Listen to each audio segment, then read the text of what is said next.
Gracias a los amigos de GENUC por la invitación. Siempre es un gusto estar aquí compartiendo y más de un tema que me apasiona, que descubrí en la licenciatura y que desde ese entonces se ha vuelto un gran distintivo en mi práctica clínica.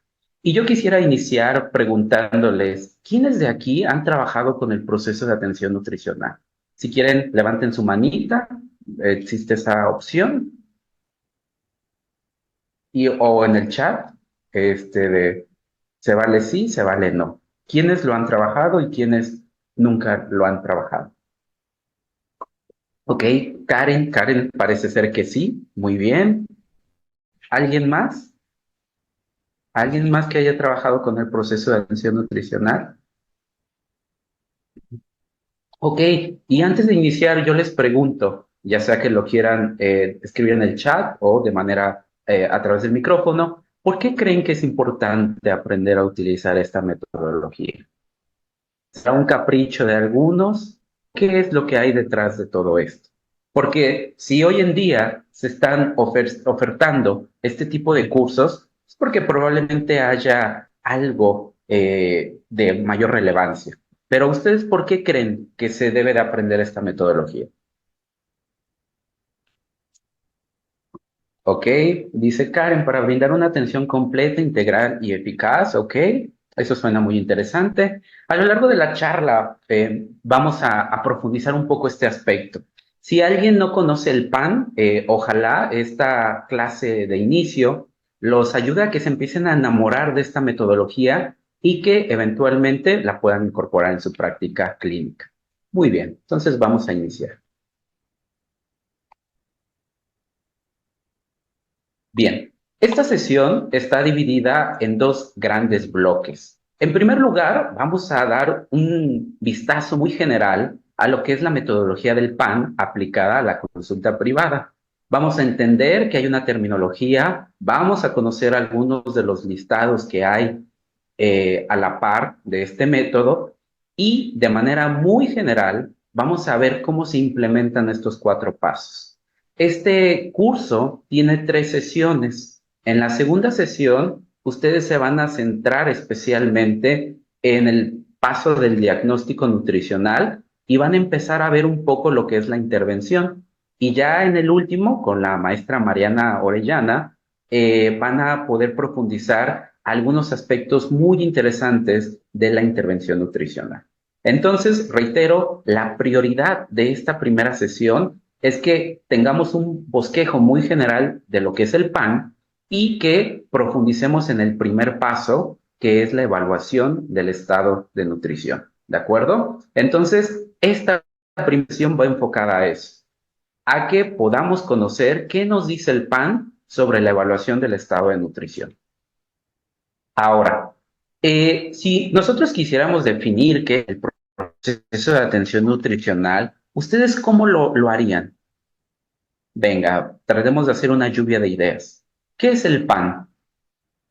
¿Es un protocolo? ¿Es un método? ¿Es un sistema? ¿Qué es?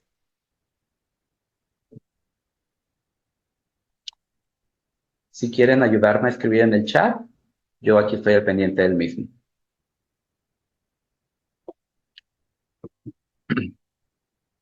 ¿Alguien que esté por ahí?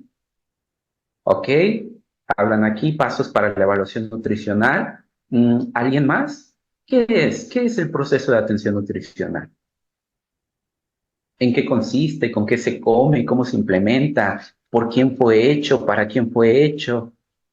¿Cuál es la intención de esto?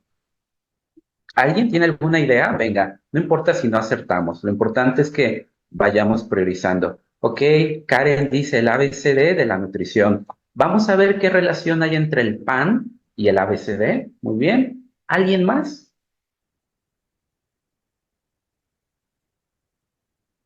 Ya los participantes, Vanessa, Carlos, Miriam, Carla,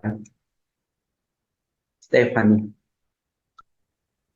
¿Qué ideas vienen a su mente cuando escuchan hablar sobre el proceso de atención nutricional?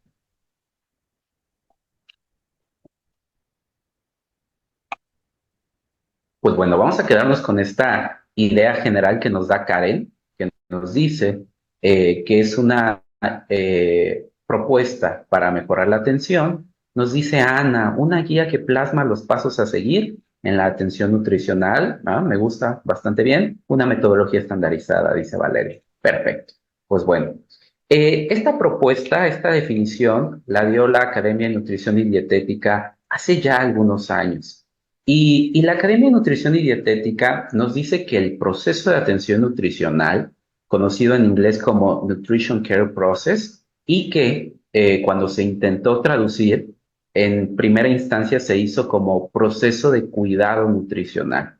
Actualmente se prefiere el concepto atención sobre cuidado en estas miras de que todos tengamos el lenguaje común, ¿no? Entonces, reitero, si ustedes leen los artículos más viejitos que hay en español sobre el PAN, lo van a encontrar como proceso de cuidado nutricional, pero actualmente se sugiere que el término utilizado sea justo proceso de atención nutricional.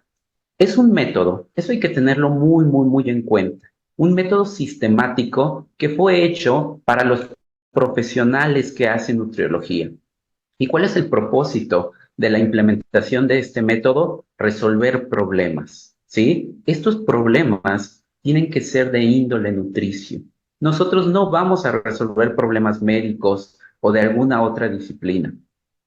Esa es la intención del PAN, que sigamos un método para que podamos resolver problemas nutricionales y que la atención que el nutriólogo, dietista, nutricionista o su equivalente dé sea de alta calidad, efectiva y segura, ¿sí? Pero es importante entender que el PAN, el proceso de atención nutricional, nos dice que hay que pensar críticamente.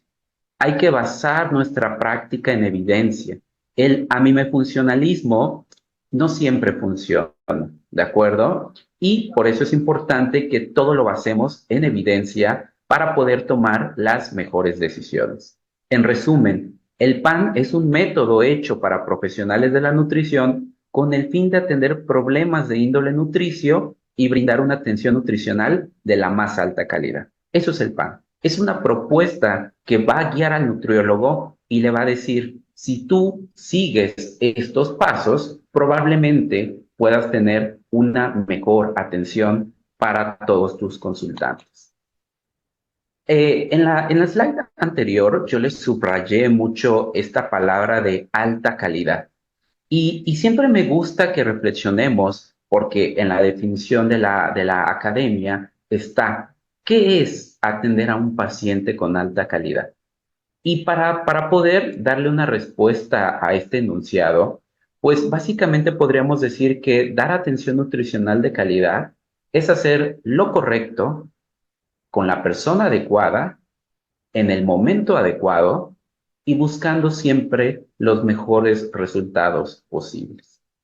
Si nosotros somos fieles a este concepto, pues hermana mucho con lo que es calidad, sistemas de calidad, cuestiones de calidad y demás. Entonces, el objetivo del PAN es que nosotros hagamos lo correcto con los pacientes de la manera correcta, con la persona adecuada, obteniendo los mejores resultados posibles y en el momento adecuado. ¿De acuerdo?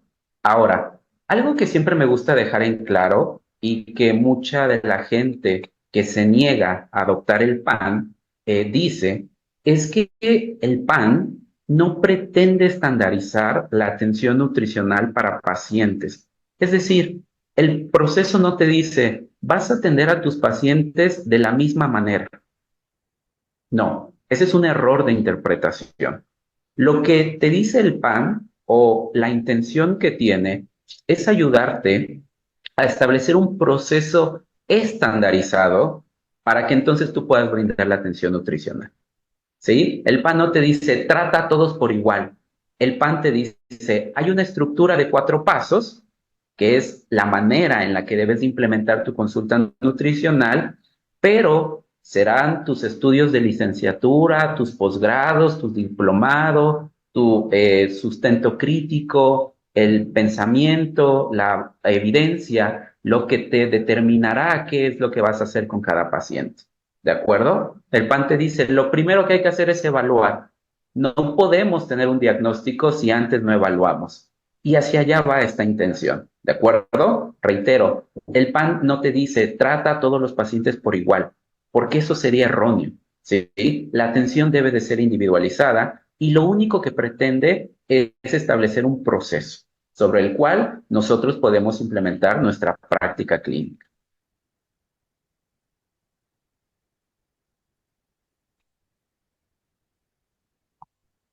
Ahora, si nosotros damos un vistazo a qué ha pasado a lo largo del mundo, es importante ver cómo hay muchos países que han intentado implementar esta metodología y que desde luego han obtenido muy buenos resultados.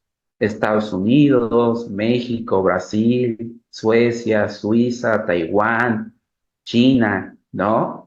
Y lo interesante de todo este afán por implementar el proceso de atención nutricional es que como nutriólogos tengamos un lenguaje internacional, ¿de acuerdo? Porque, ¿qué es lo que pasa? Y hacia allá vamos a ir más adelante, pero quiero que lo vayamos vislumbrando. Estoy seguro que los que estamos aquí presentes fuimos formados con el ABCD, ¿cierto?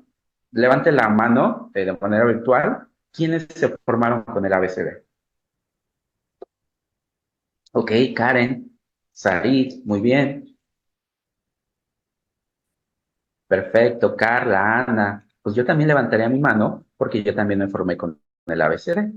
Pero ahora yo les pongo la siguiente situación. Imagínense que por azares del destino, ustedes atienden a un paciente en Perú o en México o en algún lugar de Latinoamérica, que es donde se popularizó el ABCD, ¿no? Y entonces, por azares del destino, ese paciente llega a manos de algún colega estadounidense. Y entonces él ve nuestra nota y va a ver que ahí dice ABCD. ¿Ustedes qué creen que diga ese colega? ¿Cómo creen que tomaría eso del ABCD? ¿Qué se les ocurre? Venga, pueden escribir en el chat.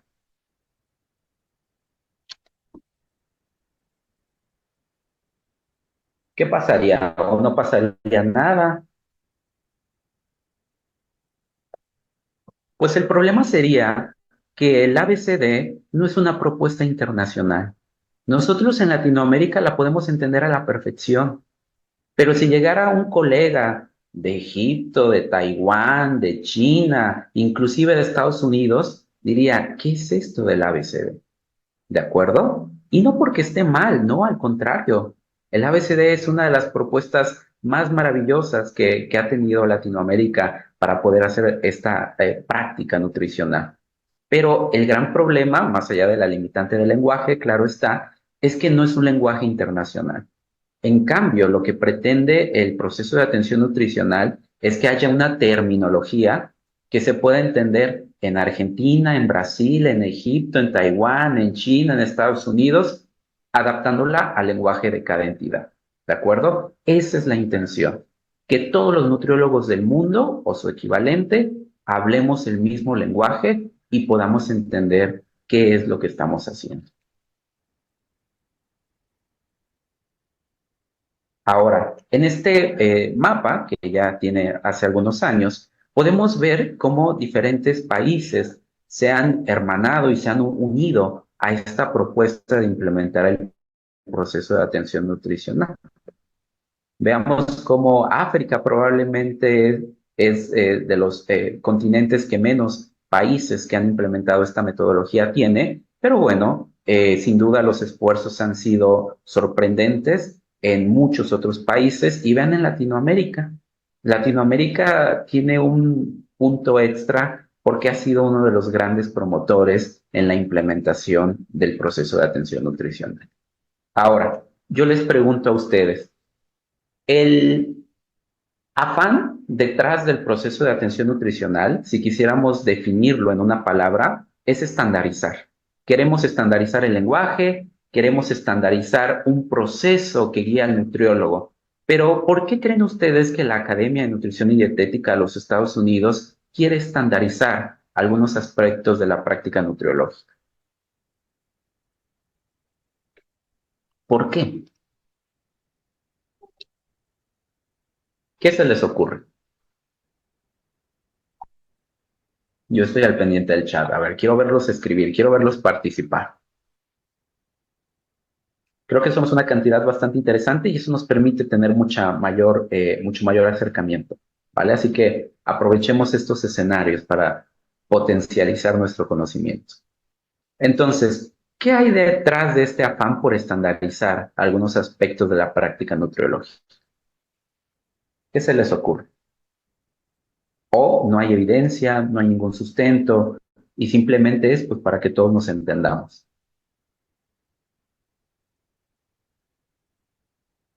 Karen, ¿tú qué dices? Ana, Valeria, Stephanie.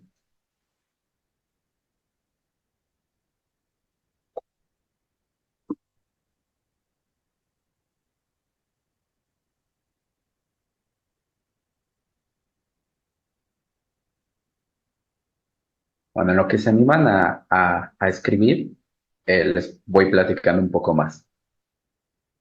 Sí me escuchan bien, ¿verdad?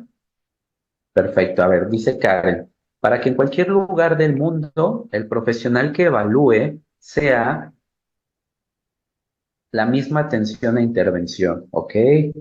Ya dijimos, no es que necesariamente vayamos a hacer lo mismo con todos los pacientes, pero sí nos da esta base de cómo armonizar la secuencia de lo que hacemos los nutriólogos, ¿de acuerdo? Tener una mejor calidad, sí, para que todos nos entendamos, pero también para que la calidad de la atención nutricional sea similar, ¿ok? Y el paciente pueda llevar un seguimiento independientemente del lugar donde se encuentre, como la certificación ISAC. Ok, muy bien, muy interesante lo que nos comparte Karen, Ana y Valeria. Muchas gracias por participar. Pues miren, les platico un poquito de por qué estandarizar y más en ciencias médicas. La estandarización, basado en evidencia, es sinónimo de calidad, es sinónimo de que hay inclusive seguridad cuando se implementa algo porque disminuye el riesgo de error, ¿de acuerdo? Entonces, esa es una de las intenciones que hay detrás de cuando nosotros queremos estandarizar un método, que si lo tenemos muy bien protocolizado, pues entonces podemos disminuir el riesgo de error. Además, la estandarización trae consigo que todos los especialistas de esa área tengan un lenguaje común. Y tener un lenguaje común es un tema de formalidad. Eso hace que las ciencias sean más formales y que desde luego sean tomadas con más seriedad en muchas otras disciplinas. Yo les pregunto, Estados Unidos, y voy a poner de ejemplo a Estados Unidos, porque son un país que ha interiorizado muy bien el Nutrition Care Process, ¿cómo creen ustedes que logró la presencia de los dietistas nutricionistas certificados en Estados Unidos? Los RDNs, que son así como los grandes maestros del PAN, del Nutrition Care Process, tienen mucha presencia en Estados Unidos, muchísima. Allá hay muchos hospitales, contratan muchos nutriólogos certificados, pero ¿qué creen ustedes que ayudó a que esa realidad sucediera? Y yo estoy seguro que esa realidad no es la realidad que ocurre en muchos otros países de Latinoamérica.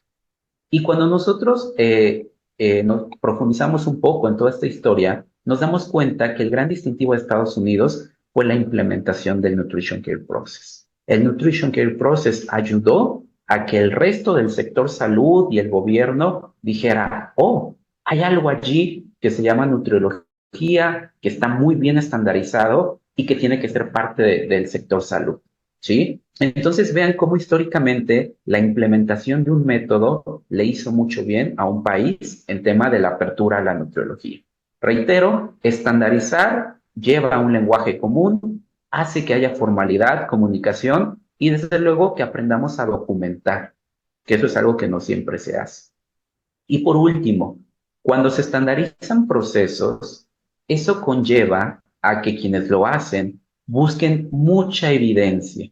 Y esta evidencia trae consigo procesos de actualización, ¿sí? Cuando ustedes vean una estandarización en ciencias médicas, tengan por seguro que allí hay un tema de actualización. Yo siempre he dicho que quien usa el proceso de atención nutricional está usando uno de los más grandes referentes de calidad que hay a nivel mundial.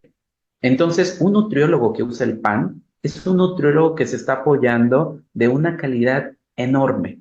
Y eso como nutriólogos les va a dar un distintivo. Y ya verán ahora que empecemos a aplicar. Ahora, estamos hablando de un tema de actualización. Yo les pregunto, ¿con qué versión del proceso de atención nutricional trabajan ustedes? Dijimos que incorporar un proceso lleva actualización. Entonces, ¿ustedes con qué versión del PAN trabajan? ¿Sí sabían que había muchas versiones? ¿Con cuál están trabajando actualmente?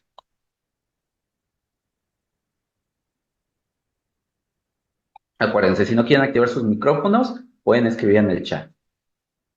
¿Con qué versión del PAN están trabajando? ¿Con la 2003? ¿Con la 2005? ¿Con cuál? ¿Con cuál? Me interesa mucho saber.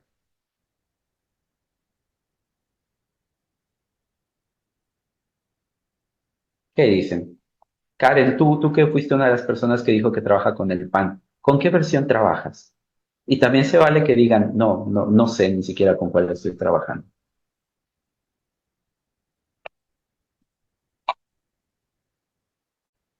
O Ana, o Vale, creo que son las que están aquí activas.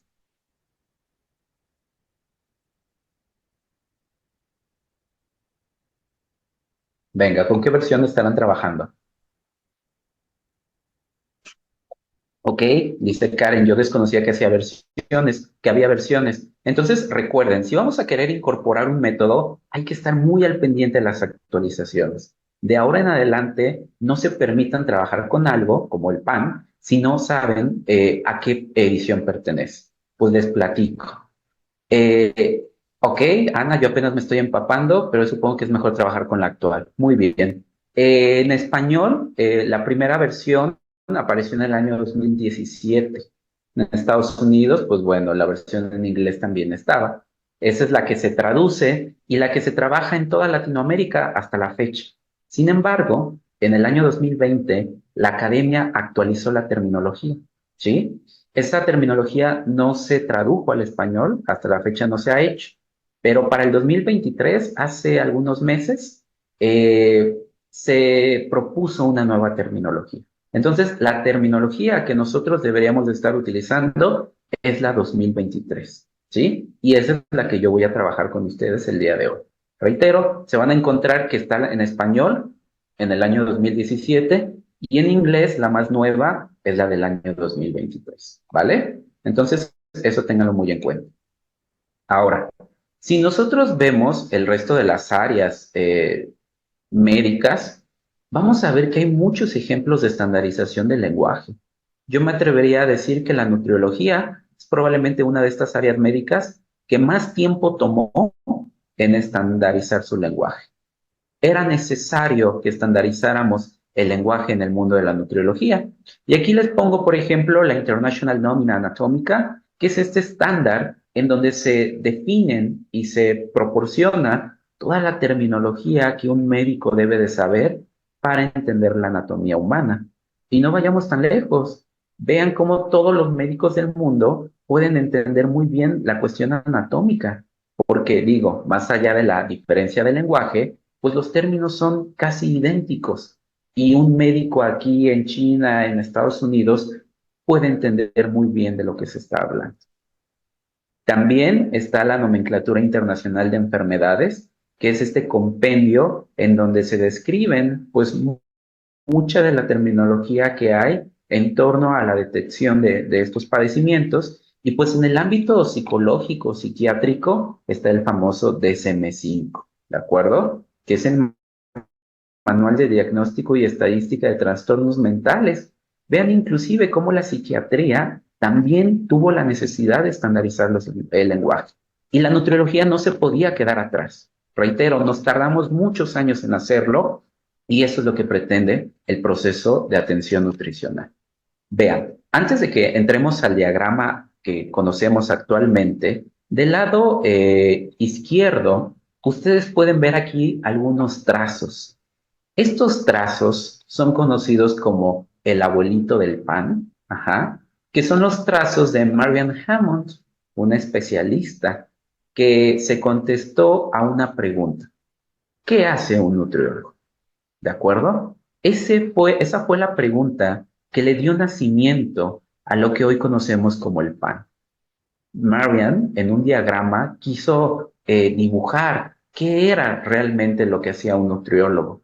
Y fue así que se empezaron a tratar de responder a esta interrogante.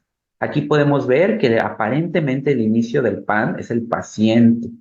Por aquí vemos la palabra prescripción, referencia, en fin. Este es el inicio de lo que es el proceso de atención nutricional allá por 1970. No se olviden que fue Marianne Hammond quien empezó con todo este movimiento. Sin embargo, para 1986, Hammond pule estos diagramas y vean cómo en este antecesor del modelo actual tenemos lo que son 6 pasos: el desarrollo de la base de datos, la evaluación con su interpretación, el desarrollo del plan, formulación de metas, la implementación, el monitoreo y la evaluación, y al final la comunicación y cómo documentar. ¿De acuerdo? Pero vayan viendo cómo tiene una forma circular, lo cual nos va hablando ya de un posible ciclo. Y vean cómo afuera empiezan a aparecer algunas palabras que probablemente serán de mucha relevancia para los modelos que vienen. Reitero, es una propuesta aún un poco ambigua, pero que sirvió de base para entender qué era lo que hacía un nutriólogo.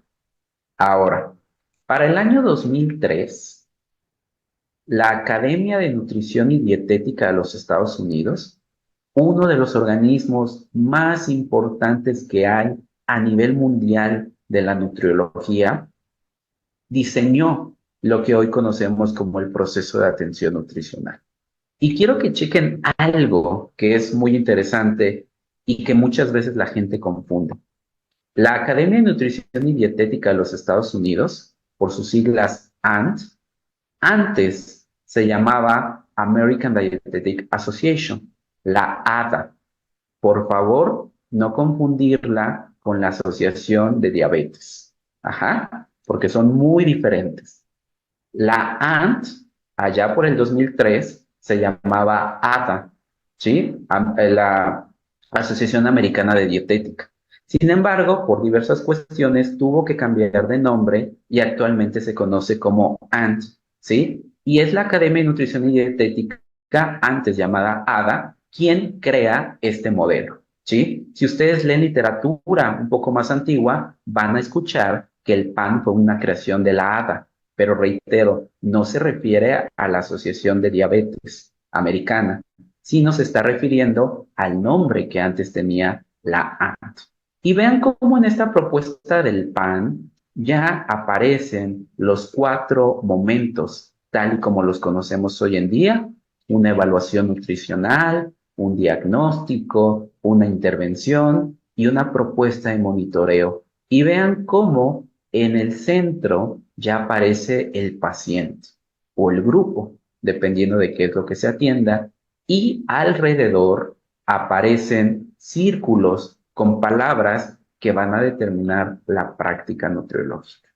Finalmente, no está de más mencionar que hay un sistema de entrada y hay un sistema de salida. Ahora, yo les pongo aquí lo que es la versión actual del PAN. Este dibujo es lo que se le conoce como el modelo del PAN, ¿de acuerdo? Y este modelo del PAN no ha cambiado en las últimas actualizaciones. Desde el 2017 se mantiene y en la del 2020 y 2023 sigue siendo completamente el mismo. Y vean cómo hay 4 pasos: reitero, evaluación, diagnóstico, intervención y monitoreo. ¿De acuerdo? Y vean cómo hay 2 círculos, uno en gris suave, ¿no? En donde aparecen las palabras colaboración, código de ética, pensamiento crítico. Estas palabras son las fortalezas y habilidades que el nutriólogo va a aportar al proceso. ¿Sí? Son todas aquellas cualidades que van a ser peculiar a cada nutriólogo y que el nutriólogo va a poder aportar cada vez que implemente este proceso. Por otra parte, el círculo en gris, un poco más oscuro, son los factores ambientales. Es decir, ¿qué son esos aspectos que no dependen propiamente del nutriólogo, pero que van a influir en cómo se implementa este proceso? Por ejemplo, la cuestión económica, los lugares donde se desarrolla la práctica profesional, los sistemas de salud, los sistemas sociales. Sí, reitero, son factores que escapan al nutriólogo pero que van a influir su práctica. ¿De acuerdo? Esa es la manera en la que se entiende este diagrama tan conocido, el proceso de atención nutricional. Y vean cómo aquí hay un sistema de entrada. Yo les pregunto, y importa si no tenemos en el momento la respuesta nutricional. Antes de que un paciente pueda ser sometido a la evaluación nutricional, ¿cuáles son esas posibles entradas que hacen que el paciente sea candidato a que se le aplique el plan? ¿Qué se les ocurre?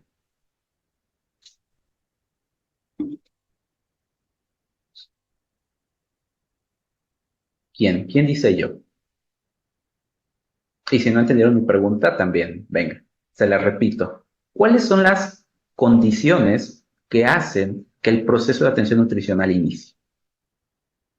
Porque no nada más es que el proceso sea tajante y diga, bueno, vámonos a evaluar a todos.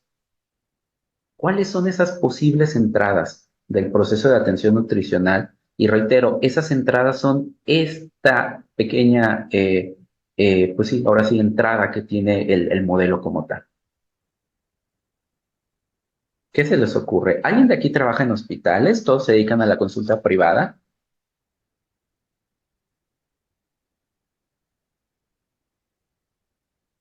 ¿Son estudiantes aún? Karen, Ana,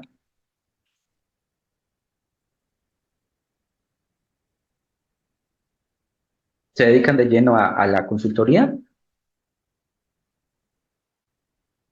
Ok, cuando se identifica que el paciente tiene algún riesgo por sus antecedentes o porque cosas con alguna enfermedad actual, va, le diste el clavo a una de estas, alguno de estos aspectos. Ana, yo soy estudiante y hago prácticas de consulta en un centro gerontológico. Muy bien, pues entonces, reitero, yo espero que la próxima vez que vean este diagrama lo entiendan en esta dimensión que lo estamos explicando. Hay tres posibles entradas al proceso de atención nutricional. Uno, esto aplica en el ámbito hospitalario. En el ámbito de consultoría, pues en la mayoría de los casos no es así. Hay algo que se llaman tamizajes nutricionales. Cuando yo aplico un tamizaje, identifico a los pacientes que tienen riesgo nutricional. ¿De acuerdo? Si yo identifico que un paciente tiene riesgo nutricional, con eso me basta para que el PAN inicie. ¿Y cómo inicia? Con una evaluación nutricional. ¿De acuerdo? Entonces, la primera entrada del proceso de atención nutricional es que yo aplique un tamizaje y vea que alguien tiene riesgo nutricional. La segunda, que esta se aplica mucho para el tema de consulta privada, es cuando alguien del área de la salud identifica un problema nutricional en su paciente y lo manda con nosotros. En otras palabras, una interconsulta. ¿Sí? Imagínense que el paciente fue con un médico endocrinólogo y le dijo, ¿sabes qué? Ya estás teniendo resistencia a la insulina. Es importante que vayas con un médico porque estás ganando más peso o tienes tal condición y no sé qué más. ¿De acuerdo? Entonces, esa es la segunda alternativa, cuando hay una interconsulta por alguien del equipo médico. Y la tercera posibilidad es cuando el paciente identifica que hay un problema nutricional en sí mismo. Y entonces decide ir a consulta, nosotros lo recibimos y es cuando empezamos a evaluar el estado de nutrición. Entonces acuérdense, hay tres posibles entradas, ¿sí? La interconsulta, el tamizaje y cuando el paciente reconoce que tiene un problema nutricional. Si alguna de estas condiciones está presente y se lleva la decisión de iniciar el PAN, pues todo iniciará con la evaluación del estado de nutrición, que es lo que vamos a ver el día de hoy.